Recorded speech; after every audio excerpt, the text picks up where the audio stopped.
इस फिल्म की कहानी तीन प्यासी नन्स के बारे में है जो कि रेगिस्तान में पानी की तलाश में होती है। अब ये कौन सी प्यास है, आइए जानते हैं।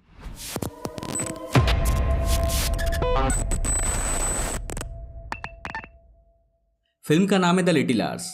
तो कहानी शुरू होती है सिस्टर फर्नांडा से, जो कि अपने साथ एक गधे को लेकर चर्च की तरफ जाते हुए दिखाई देती है। चर्च पहुंचने पर उसकी मुलाकात सिस्टर जेनेबरा से होती है। वो फर्नांडा से पूछती है कि कल रात को तुम कहाँ थी।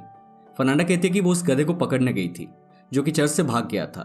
जेनेबरा फिर पूछती है कि हर रोज ये गधा भाग कैसे जाता है। दोनों के बीच ये सब बातचीत चल ही रहा होता है कि तभी वहां पास से गुजर रहा माली लुर्को उन्हें गुड मॉर्निंग कहता है, लेकिन बदले में उसे उन सिस्टर से गालियां सुनने को मिलती है। इसके बाद जेनेबरा हेड सिस्टर मारिया से गधे के बारे में कंप्लेन करते हुए दिखाई देती है। वो कहती है कि गधे को संभालने की जिम्मेदारी उसे दे दी जाए। अगले सीन में हमें सिस्टर अलेक्जेंड्रा दिखाई देती है जो कि अपने बिस्तर पर चुपचाप बैठी हुई रहती है। वो इस चर्च वाली लाइफ से तंग आ चुकी होती है और बाहर जाकर अपनी जिंदगी जीना चाहती है। अगली सुबह उसके पापा इलारियो से मिलने आते हैं। वो कहते हैं कि उसके लिए लड़का नहीं मिल रहा है क्योंकि लड़के वाले काफी ज्यादा दहेज मांग रहे हैं। इस पर अलेक्जेंड्रा कहती है कि अगर वो चर्च में डोनेशन देना कम कर दे तो दहेज के पैसों की जुगाड़ हो सकती है, जिस पर उसके पिता साफ मना कर देते हैं। अगले दिन तीनों सिस्टर बुने हुए कपड़ों को लेकर जा रही होती है कि फिर से वहां ठरकी माली लुर्को आ जाता है और उन्हें अपनी गंदी नजर से घूरना शुरू कर देता है। तीनों सिस्टर्स उसे देख लेती है और लुर्को को मिलकर गंदी गंदी गालियां देते हुए उसकी राम धुलाई कर देती है। इधर फादर तोमासो सिस्टर्स के द्वारा बुने हुए कपड़ों को लेकर बेचने के लिए मार्केट की तरफ निकल पड़ता है, जहां रास्ते में उसकी मुलाकात उस ठरकी माली लुर्को से होती है। लुर्को कहता है कि अब वो उस चर्च में काम नहीं करेगा क्योंकि उन तीनों सिस्टर्स ने उसकी धुलाई कर दी है और उसे गंदी गंदी गालियां भी दी है। इस पर फादर तोमासो उसे रिक्वेस्ट करता है कि अब ऐसा कुछ भी नहीं होगा, तुम प्लीज मत जाओ। बट लुर्को की तब तक तीनों सिस्टर से फट चुकी होती है और वो वहां से भाग जाता है। अगले सीन में हम लॉर्ड ब्रूनो को देख पाते हैं जो कि अपनी बीवी फ्रांसिस्का के साथ बैठकर डिनर कर रहा होता है। वो अपनी बीवी को अपने फाइनेंसेस और वार वगैरह के बारे में बता रहा होता है, बट उसकी बीवी का ध्यान तो पास ही खड़े अपने नौकर मैसेडो पर होता है। दोनों के बीच में नैन मटक्का चल रहा होता है। रात में दोनों पलंग तोड़ने के बाद एक दूसरे से बातें करते हुए दिखाई देते हैं। फ्रांसिस्का मैसेडो से कहती है कि उसका हस्बैंड ब्रूनो किसी काम का नहीं है और उसे कुछ नहीं हो पाता है। इस पर मैसेडो कहता है कि चलो इसी बात पर तुम्हें खुश करने के लिए एक राउंड और मान लेते हैं। सेकेंड राउंड के दौरान अचानक कमरे में लॉर्ड ब्रूनो आ जाता है और इससे पहले कि वो देख पाता कि उसकी बीवी के साथ कौन रंगरलियां मना रहा है, मैसेडो अपना पिछवाड़ा बचाकर खिड़की से कूदकर भाग जाता है।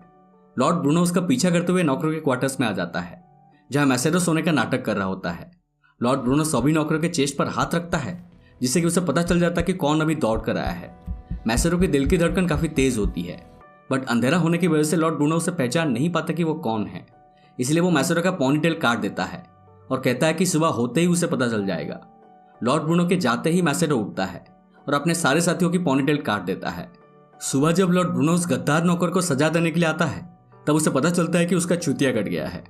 थोड़ी देर बाद क्वीन फ्रांसिस्का फिर से अपनी हवस बुझाने के लिए मैसेडो के पास जाती है जो कि खुले में अपना काम कर रहा होता है। वो जबरदस्ती उसके साथ चुम्मा चाटी करना शुरू कर देती है। ये खूबसूरत नजारा छत पर खड़ा लॉर्ड ब्रूनो देख रहा होता है। वो अपने सैनिकों से मैसेडो की गोटियां काट कर लाने को कहता है। मैसेडो अपनी जान बचाकर जंगल की तरफ भाग जाता है। जंगल में भागते हुए मैसेडो को फादर तोमासो मिलता है जो कि नशे में धुत होता है। उसकी गाड़ी पलट चुकी होती है और वो नदी में बह रहे अपने कपड़ों को बचाने की कोशिश में लगा होता है। मैसेडो तोमासो की मदद करता है जिससे इंप्रेस होकर फादर तोमासो उसे अपने साथ चर्च ले जाता है। रास्ते में वो उसे समझा देता है कि तुम गूंगे और बहरे होने का नाटक करना, नहीं तो वहां की सिस्टर्स तुम्हें बहुत परेशान करेंगी। अगली सुबह दोनों चर्च पहुंचते हैं। वहां पहुंचकर फादर तोमासो मैसेडो की मुलाकात मारिया से करवाता है। पहले तो वो मैसेडो को चर्च में रखने के लिए मना करती है, बट तोमासो के कहने पर उसे माली की जॉब दे देती है।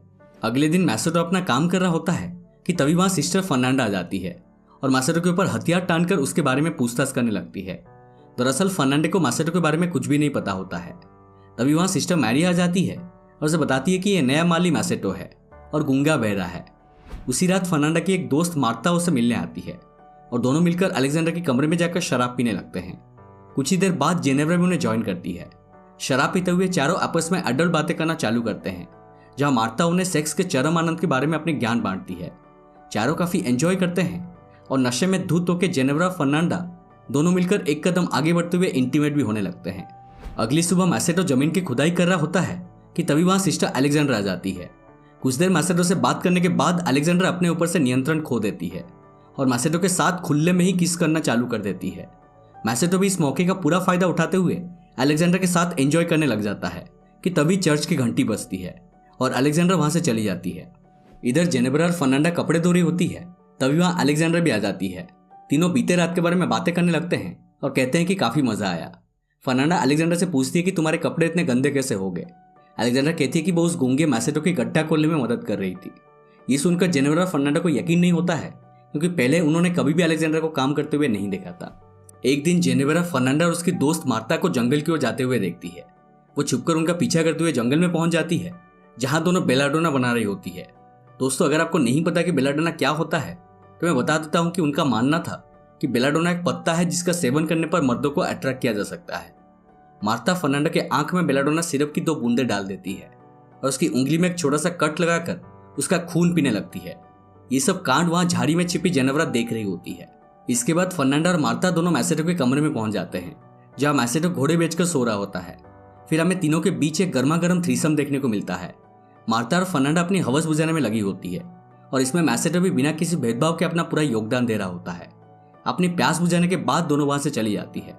अगली सुबह बिशप बार्थोलोमेव चर्च के इन्वेस्टिगेशन के लिए वहां आते हैं। तोमास और मारिया दोनों उन्हें चर्च का दौरा कराने ले जाते हैं। मौके का फायदा उठाकर मैसेटो अलेक्जेंडर के कमरे में घुस जाता है और उसके साथ घपाघप करने लग जाता है। इस खूबसूरत पल के दौरान कमरे में एक बूढ़ी नन आ जाती है। उस नन को देखते ही मैसेटो के मुंह से ओह शिट निकल जाता है, जिसकी वजह से अलेक्जेंडर काफी हैरान हो जाती है। फटाफट अपने कपड़े ठीक करते हुए अलेक्जेंडर उस नन की मदद करने में लग जाती है और मैसेटो उस पलंग के नीचे छुप जाता है। दोनों का लक अच्छा रहता है, इसी वजह से उस बूढ़ी बहरी नन ने उन्हें रंगरलियां मनाते हुए नहीं देखा था। मैसेटो खिड़की से कूदकर वहां भागने ही वाला होता है कि कमरे में बिशप, तोमास और मैरी आ जाते हैं। एक बार फिर से मैसेटो पलंग के नीचे छुप जाता है और सभी के चले जाने के बाद वहां से निकल जाता है। इधर जेनेवरा भी बेलाडोना बनाने लगती है। वो उसे अपनी आंखों में डालने के बजाय पी लेती है, जिसकी वजह से उसका दिमाग घूमने लगता है। इसके बाद वो अपने हाथ में कट लगाती है और उसे निकलने वाले खून को अपने गालों पर लगा लेती है। अलेक्जेंडर फिर मैसेटो के कमरे में जाती है और पूछती है कि उसने झूठ क्यों बोला कि वो गूंगा बहरा है। इतने में वहां जेनेवरा आ जाती है। अलेक्जेंडर जल्दी से भागकर एक कोने में छुप जाती है। बेलाडोना के नशे में धुत जेनेवरा कमरे में घुसते ही मैसेटो को चूमना शुरू कर देती है, पर तभी उसे फर्नांडा के आने की आवाज सुनाई देती है। वो भी जल्दी से भागकर कोने में छुप जाती है, जहां उसकी मुलाकात अलेक्जेंडर से होती है। दोनों एक दूसरे को देख के चौंक जाते हैं। फिर कमरे में फर्नांडा आती है और चाकू की नोक पर मैसेटो को किडनैप करके जंगल में ले जाती है। अलेक्जेंडर और जेनेवरा दोनों उसका पीछा करने लगती है और जंगल में पहुंचकर जो देखते हैं उनकी होश उड़ जाती है। वो देखते हैं कि जंगल के बीचों बीच काफी सारी नंगी चुड़ैल आग जला के उसके चारों तरफ नाच रहे हैं और पास में ही रस्सी में बंधा मैसेटो भी पड़ा हुआ है। इस सिचुएशन को देखकर दोनों को समझ आ जाता है कि फर्नांडा और मार्ता मैसेटो की बलि चढ़ाने वाले हैं। मार्ता मैसेटो को मारने ही वाली होती है कि तभी वहां जेनेवरा पहुंच जाती है और उन चुड़ैलों को मारने लगती है। मार्ता जेनेवरा को शांत करने की कोशिश करती है, बट नशे में धुत जेनेवरा उसके सर में पासी में पड़ा एक डंडे से मारती है, जिससे वो बेहोश हो जाती है। इसके बाद अलेक्जेंडर भी वहां आ जाती है और फर्नांडो को मैसेटो की हत्या करने से रोकने लगती है। इतने में मैसेटो भी अपना सच्चाई बता देता है कि वो गूंगा बहरा नहीं है। खून में लथपथ नंगी जेनेवरा भागते हुए चर्च पहुंचती है और वो चिल्ला चिल्लाकर सबको इकट्ठा कर लेती है। शोर शराबा सुनते हुए बिशप भी उठ जाते हैं। जेनेवरा बिशप से कहती है कि फर्नांडा एक डायन है और तभी वहां फर्नांडा, अलेक्जेंडर और मैसेटो भी आ जाते हैं। बिशप सिस्टर मैरिया को बाहर बुलाते हैं, मगर तभी मैरिया के कमरे से फादर तोमासो भी बाहर निकलता है, जिसे देखकर सबकी आंखें फटी की फटी रह जाती है। अगली सुबह बिशप सबको सजा सुनाता है। वो फादर तोमासो को एक मंक बनाकर दूसरे चर्च में ट्रांसफर करवा देता है, जहां सिर्फ मर्द ही रहते हैं। मैसेटो को वापस उसके राजा लॉर्ड ब्रूनो के हवाले कर दिया जाता है, जहां वो उसे काल कोठरी में बंद कर देता है। तीनों हॉर्नी सिस्टर्स आपस में एक दूसरे से गलत बिहेवियर के लिए माफी मांगते हुए दिखाई देती है। उन तीनों को मैसेटो की काफी चिंता रहती है। इधर काल कोठरी में मैसेटो अपनी सजा काट रहा होता है कि तभी वहां लॉर्ड ब्रूनो आ जाता है। वो उसे बताता है कि उसने अपनी पुरानी बीवी फ्रांसिस्का को जंगली सुअर और कुत्ते के साथ रखा हुआ है। वो कहता है कि जब तक उसका मूड अच्छा रहेगा तब तक वो उसे जिंदा रखेगा और तरह तरह के टॉर्चर मेथड्स के बारे में बताता है, जो कि आने वाले दिनों में उसके ऊपर किए जाएंगे। कुछ देर बाद उस काल कोठरी में एक कछुआ आता है, जिसकी पीठ पर मोमबत्ती जलती हुई रहती है। उस कछुए को दरअसल उन तीनों सिस्टर्स ने वहां भेजा था, सैनिकों का ध्यान भटाने के लिए। जैसे ही सैनिक उस कछुए के पीछे वहां से चले जाते हैं, सिस्टर्स वहां आकर मैसेटो को नन वाली कपड़े पहनाकर वहां से ले जाते हैं। जेनेवरा मैसेटो की जगह एक पुतला जेल में रख देती है, जिसकी वजह से सैनिकों को लगता है कि वो मैसेटो ही है। चारों फिर आजाद पंछी की तरह जंगल में भाग जाते हैं। खुश तो होंगे ही, क्योंकि आज रात को फोरसम जो होने वाला था। इधर मैरिया की मुलाकात जंगल में भटक रहे फादर तोमासो से होती है। दोनों एक दूसरे को देखकर खुश हो जाते हैं कि तभी उन्हें सिस्टर्स और मैसेटो के आने की आवाज सुनाई देती है। आवाज सुनकर दोनों छिप जाते हैं और उन सबके चले जाने के बाद एक दूसरे को देखकर हंसते हुए किस करने लग जाते हैं। और दोस्तों, मूवी यहीं पर खत्म हो जाती है। वीडियो की शुरुआत में मैंने जो प्यास और रेगिस्तान का बात किया था, आई होप कि आप सभी के समझ में आ गई होगी। उम्मीद करता हूँ कि आपको ये एक्सप्लेनेशन पसंद आई हो। अगर पसंद आए तो प्लीज़ हमारे वीडियो को लाइक करें, शेयर करें और हमारे चैनल को सब्सक्राइब करके हमें सपोर्ट कीजिए। और साइड वाला बेल आइकन को भी दबा दीजिए, क्योंकि हम ऐसे ही इंटरेस्टिंग एक्सप्लेनेशंस लाते रहते हैं। मिलते हैं अगले वीडियो में, तब तक stay safe and take care.